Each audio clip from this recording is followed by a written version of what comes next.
Let me tell you about the morning the HOA tried to turn my backyard into their private water park without asking. No, seriously, picture waking up before dawn to find out your so-called neighbors are about to invade your pool, and the only thing separating your sanity from absolute chaos is a deadbolt, a rescue mutt, and a whole lot of stubbornness. Wild right. You think you know your limits until your phone starts buzzing at 3:54 a.m. and you find out you haven't even scratched the surface. I was drifting somewhere between a dream about being on a boat, waves rocking everything, and the shriek of the world's rudest ringtone cutting through pitch darkness.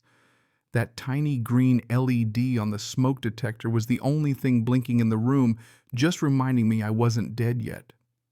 I almost let the call go. I mean, who picks up an unknown number at that hour? But something in my gut said, answer. My voice was all scratch and gravel. Hello? And there was this pause, then a voice too loud, too bright for anyone in their right mind. Hi, is this Logan? It was Emma from the Homeowners Association, chirpy as a morning DJ and way too happy for a vampire hour. Sorry for the early call, but we wanted to give you a heads up. We didn't have your other number on file. She might as well have said, "We're from the IRS and we're in your driveway." I blinked, fighting through cobwebs. The association meant the HOA, the same one I never actually joined. My house predates their little club by a couple decades. I've waved that exemption letter around like a sword so many times you'd think they'd know by now. She kept going bright and fake as an infomercial. We've scheduled a community swim event this morning at 6:00. About 100 people will be arriving to use the pool. Your pool, I sat up so fast I scared my dog Milo. My pool. The one in my backyard behind my locked fence. Yes, your property is so central, and your pool's a better size for the photos. We put all the details in the newsletter. I don't get your newsletter because I'm not in your HOA, I said. She was unfazed. Maybe you didn't see it, but the motion passed. We're all set. People will be arriving at 6 for setup. Some volunteers might come earlier, but we'll try to keep it quiet. I actually laughed. You can't just decide to use my pool. That's not how anything works. Her smile snapped off. Logan, you're in this community. The board has broad authority to use common elements for the benefit of everyone. It's in the covenants. I cut her off. My pool's not a common element. My deed is in my name. The HOA was formed 15 years after this house was built and my property is exempt. That's not how the current board interprets it, she said, getting that bureaucratic edge in her voice. We discussed it in executive session. You should really consider becoming a full member. So let me get this straight. I said completely awake. Now you're telling me 100 people are going to show up and trespass on my property before breakfast because you interpreted something. Don't be dramatic, she said. It's not trespassing. The board approved it. The flyers went out. There's food delivery scheduled. We even rented a bounce house. They couldn't change it now. It'd make the HOA look bad.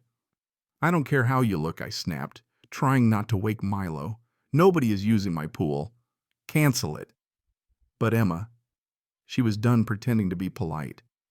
It's not up to you at this point. We just wanted you to be aware. Click. She hung up. I just sat there in the dark, heart pounding, Milo whining at my feet, wondering if I was hallucinating or if I'd finally reached the part of adulthood where you have a nervous breakdown over neighborhood drama. Check the call log. Yep, real. 2 minutes, 19 seconds of HOA madness. I scrolled my email. There was Emma, HOA president, sending her usual complaints. My front door too bold, my truck too long in the street, a mandatory yoga invitation I'd trashed, nothing about a pool party. Shuffling to the kitchen, I flicked on the light. Felt wrong with the sky. Still a heavy purple gray. Needed coffee and proof I wasn't crazy. Pulled up my security cameras, driveway, porch, side gate, backyard, all quiet. If they were serious, there'd be vendors, cars, balloons, something. Double-checked my files. The developer's lawyer had written a letter. My lot was never annexed into the HOA, can't be without my consent. Signed, stamped, ironclad. Still, I grabbed the paper copy out of my closet, the exemption letter, the deed-old survey emails from the last time they tried to boss me around. Spread them all out on the dining table, surrounded by legal shields and caffeine. I wish I could say I handled it with Zen calm. Instead, I downed coffee on an empty stomach and spiraled. 3 years ago, the realtor whispered that this house was immune from the HOA. You get all the benefits, but none of the nonsense, she said. Joke's on me. Within 6 months, notes about my trash cans, complaints about the name on my business truck, even tried to fine me for non-compliance, sent them my exemption backed off until the new board took over. Emma was one of those people whose entire identity is being in charge. First time we met, she introduced herself as the president before she even said her name. Hi, I'm the person who isn't in your association, I replied. We never really hit it off. They kept up food trucks parked in front of my driveway, email newsletters shaming irresponsible homeowners, subtle jabs everywhere. This pool stunt absolutely not a misunderstanding. At 4:50, I texted Jenna, my across-the-street neighbor, one of the only people I actually like. Sorry for the hour, did you hear about a pool party at my house? She replied fast. Wait, what, you're joking, right? Nope. HOA president just said 100 people are coming at 6:00 to use my pool. Jenna freaked out. They sent a flyer yesterday, but I thought it was at the clubhouse. That's your house. Yep. That's insane. They can't do that, right? Not legally, I said, but that's never stopped them before. Jenna. Want me to come over? I hesitated, then gave in. If you're up, sure. But don't set an alarm. Jenna. Already awake. See you with coffee. I checked the pool out the back door. It was still and dark, surrounded by my tall wooden fence. Deadbolt locked, garage door locked. Milo now awake and pacing. Where would 100 people even park? The street barely fits 2 cars side by side. Took 3 deep breaths, then my phone buzzed again. Unknown number. Of course I answered. Logan speaking. Now it was a guy, Tanner, the social events coordinator. He sounded like he'd rather be listening to a podcast. Emma said you had questions about the swim event. Nope, not questions, statements. The event is not happening at my house. No one has permission to be on my property. If anyone shows up, I call the police for trespassing. He chuckled like I was a toddler. Look, just because you don't want to pay dues doesn't mean you're not part of the community. Everyone else RSVP'd. Vendors are booked. We're raising money for charity. You really want to ruin that over a technicality? You mean the law? I shot back. Sometimes homeowners have to make sacrifices. That's what community is.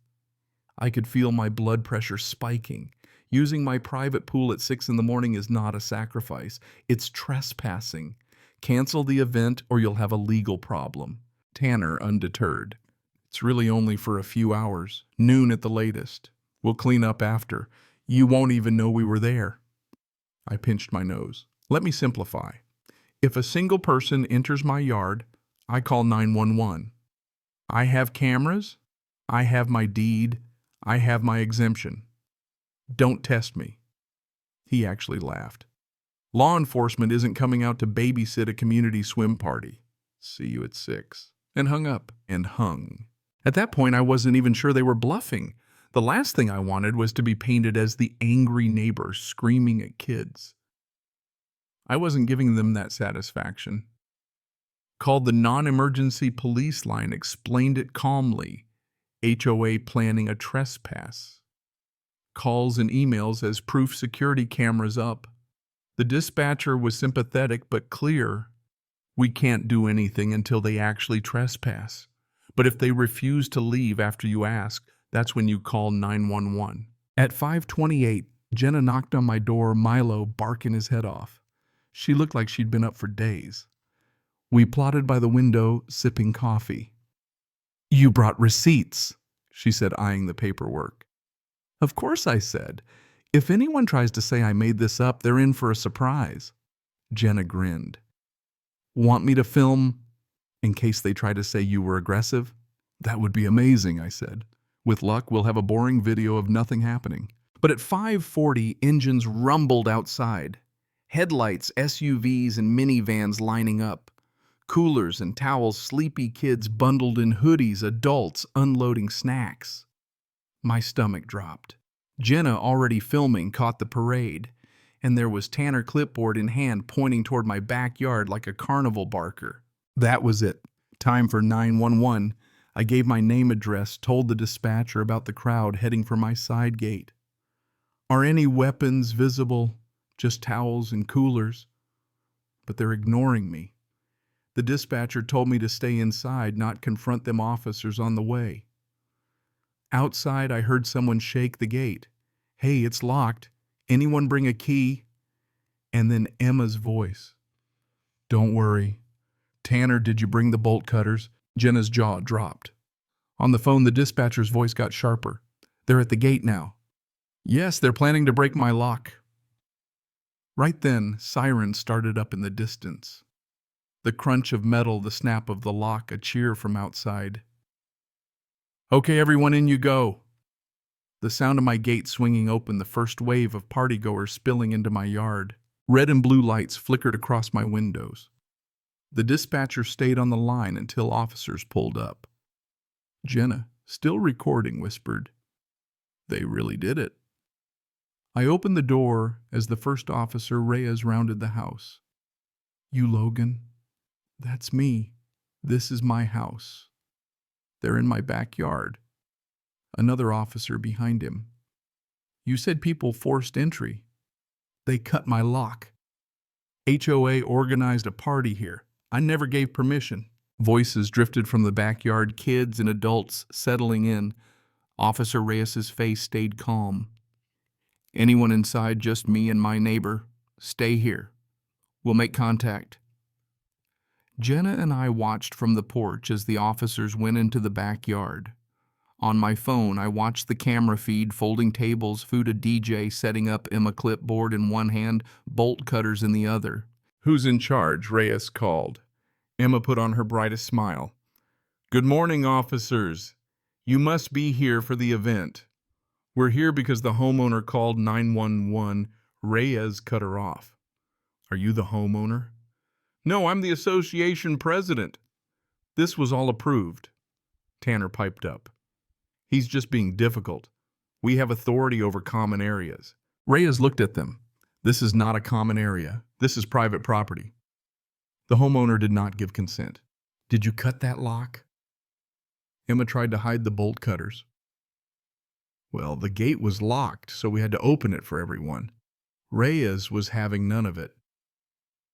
Did you cut the lock? Parents started backing away. A dad said, You said this was at the clubhouse.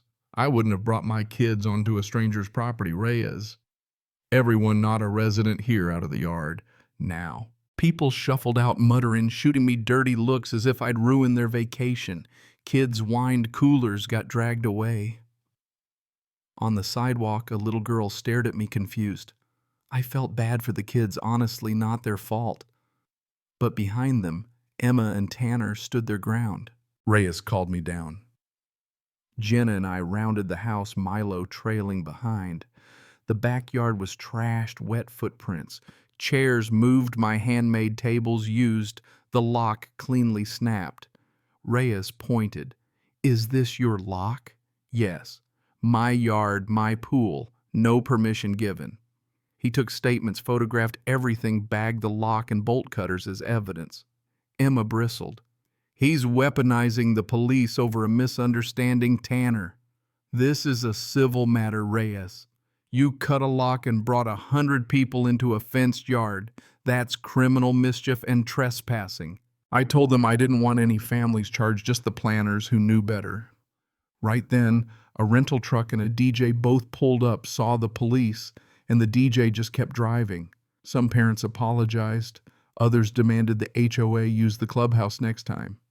Reyes cited Emma and Tanner trespassing and criminal mischief, court dates coming. He told me if anything had happened, I'd have been legally liable. Jenna sent me her videos and I added them to my lawyer folder.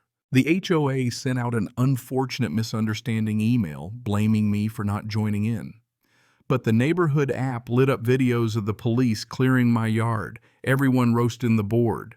I hired an attorney, got a written apology, reimbursement, and a formal declaration. My property wasn't HOA property. In court, Emma and Tanner pled no contest, got fines, and community service. At the next board meeting, neighbors lined up to call them out and both resigned. New sensible people took over. I built a cedar sign, private residence, not an association amenity. Neighbors started waving. Some even hired me for furniture. Later, I invited a few over to swim by invitation with rules. If I learned anything, it's this community doesn't mean surrendering your rights, so someone else can feel important. My fence is still up. My pool's still mine. And somewhere in a file drawer it says in bold, "Do not mess with this lot." So, what would you have done? Let the HOA steamroll you for the greater good, or stand your ground, even if it means calling the cops at sunrise. Drop your thoughts below. Tell me your wildest HOA story or what justice means to you. And hey, if you like stories where the little guy wins, don't forget to stick around. I have a feeling the next one's just around the corner.